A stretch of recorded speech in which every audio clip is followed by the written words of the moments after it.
Hello, Narnach here. Path of Exile patch 301 has landed and it includes the much awaited changes / improvements to the Harbinger League, as well as introducing the two new supporter packs, the Portent and the Harbinger packs. They are the $30 and $60 packs. They include a bunch of points to spend in the microtransaction store, as well as some empty access, and it's a bit of a mixed bag. I'll show you later. Charge Dash has been corrected to have its intended scaling. Now scales up by 1% base damage each level, starting at 90% of base damage. So that means it goes up to 109% at level 20. I haven't played it yet. I have no idea what it was before the change.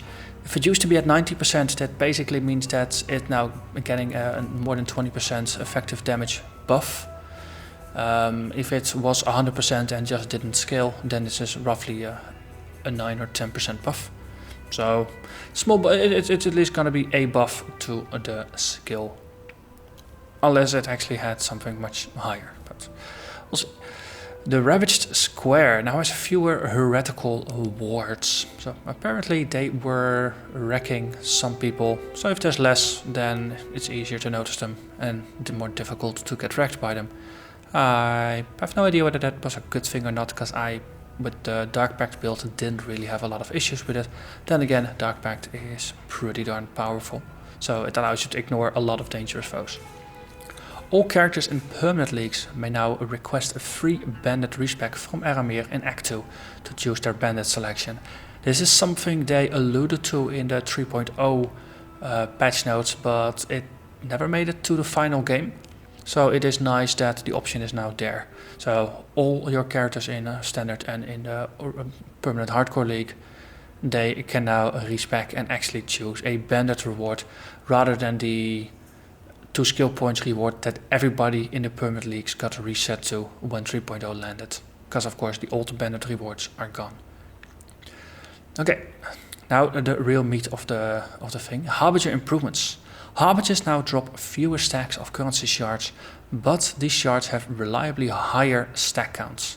This results in a higher total number of currency shards than before, but you have to click less to pick them up. So presumably this is both a quality of life improvement as well as a drop improvement, or a reward improvement.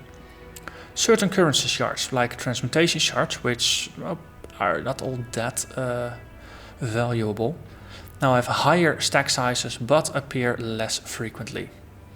Even if this balances out to the same amount of shards that you get over time, it just means less clicking, and therefore it's gonna be less annoying and maybe a bit more rewarding. Harbingers now appear more frequently in map areas. Okay, so that's nothing about the normal game, but in maps you see it more. More powerful Harbingers now appear more frequently.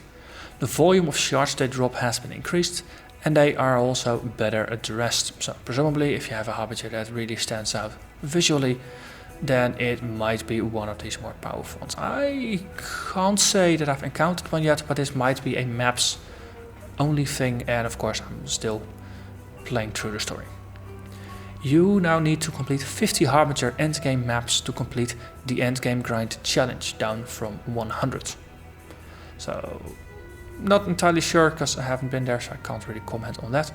Minions spawned by Harbingers were granted a resistance to all damage types that decayed over time. This is now multiplicative with other forms of damage taken. This change means that they can't be trivialized by wither, shock and other modifiers to damage taken.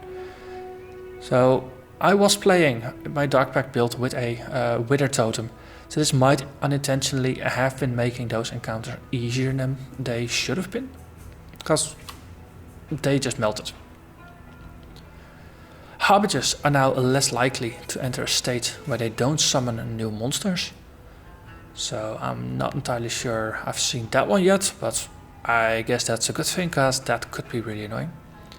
The Harbinger Flame Dash ability now flame dashes its minions to your location. Now that is interesting, because before it just made the screen bright blue and it didn't really appear to do all that much.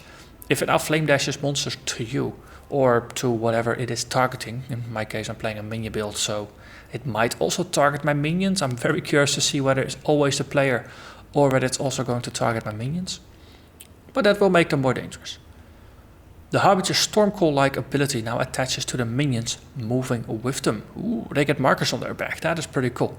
So that way you have auto-targeting built into them. Harbinger Flame Blast ability is now stronger but used less often, so you can dodge them. Harbinger Storm Cascade ability no longer stops at the Harbinger's minion's location. Instead, it will pass through, making it much more deadly for characters at a distance. So that was one of the frequent complaints, that Harbingers for ranged players were much less difficult than they were for melee, so this balances things out a bit. Added several new abilities for Harbingers to use. Be careful. Okay, so we will. Harbingers from Act 6 onwards now have a chance to spawn an obelisk when they summon monsters. These obelisks have a variety of skills. Haven't encountered one of those yet, but we now probably will. And in the videos for the Harbinger supporter pack, they actually showed a couple of these obelisks in the background. They look really nice, and I'm really hoping that at some point we're gonna get the obelisks as a totem skin, because that will be awesome. Beachhead improvements. The beachhead, what I understand, is the endgame map that is tied to the Harbinger League. The beachhead map now has a wider variety of monsters. Monsters slain as part of the beachhead portal encounter now don't drop items, but still award experience. On Reddit, this has raised quite a fuss, as animate weapons builds will probably get really negatively impacted from this. So I'm very curious to see whether this in the end turns out to be alright, or whether this truly is a problem and a build killer. Upon completing the beachhead portal encounter, the obelisks now will shatter and drop shards. So presumably more loot. Completing the encounter awards significantly more items. The encounter itself has been rebalanced, and players now have to defeat an especially powerful Harbinger as part of it. So it does make more difficult, which is going to be fun once we get there. Bug fixes. Fix the bug where a Harbinger monsters with the inner treasure mod would not drop a unique item. So that is always good, because it's very frustrating to see the guaranteed unique from inner treasure slip through your fingers. Fixed a bug with the Pantheon powers for Slayers and Lunars, where bonuses to physical damage reduction instead applied to armor. I can see where that could have been really nasty if you were assuming you got decent physical damage reduction and instead got a bonus to armor, which you might not even have had to begin with. Fixed various bugs with several skills that were preventing them from targeting Kitava. Also pretty useful. Fixed a bug where there's no preload and there's no async. Launch parameters could cause performance problems or crashes. From what I understand, these were introduced back in 2.3 or 2.4, when the whole async loading system was added as a way for people that were not on solid state drives but on regular hard drives to basically play with the preloading and asynchronous loading behavior of the game, so they could force it to always preload the way the game used to do, instead of trying to load things on demand while you were playing. Because looking up things on the hard drive that might not be very fast while you're playing can introduce effective lag or stutters or performance hiccups, which might be very dangerous in hardcore and annoying in standard. Fixed various issues with all the characters being migrated to 3.0. This most notably includes characters at the endgame who had missed various acts, such as characters who were in maps but had never completed Act 4. This is if you have a character that is from before 2.0, so that is from the middle of 2015, when they added Act 4. Nope, if you had already completed the game, you didn't need to complete Act 4 to continue playing the endgame, and those were characters that were overlooked. So that is good, I guess, for just some legacy compatibility. Fix the bug where socketing castball channeling support in the Rippling Thoughts would prevent Storm Cascade from being cast. Harbingers and the Beachhead map boss can no longer be possessed by a tormented spirit from the possessed foe prophecy. This made the map impossible to complete. I guess that is a useful thing. Corrected a tile from the Mesa map that was too narrow for characters to pass through. Always good. Fixed a map where the Beachhead map would not spawn Harbingers on non-Harbinger leagues.